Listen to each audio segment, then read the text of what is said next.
सावित्री सातारा जिल्ह्यातील खंडाळा तालुक्यातील नेवसे पाटलांची मी कन्या.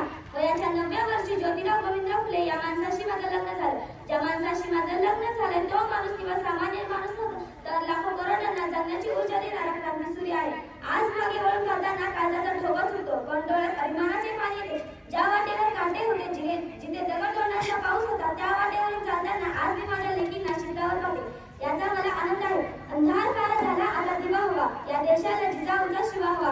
अज्ञानाचा अंधार मिटून ज्ञानाचा प्रकाश पडला. मी आणि ज्योतिबाईंनी मिळून शिक्षणाचा पाया रचला. ज्या काळात स्त्रियांनी उंबरठा ओलांडणे पाप मानले जायचे, त्या काळात माझ्या ज्योतिबाईंनी माझ्या हातात पाटी पेन्सिल दिली. लोकांनी माझ्यावर शेण फेकले, दगड मारले, शिव्यांची लाखोली वाहिली, पण मी दगदगले नाही.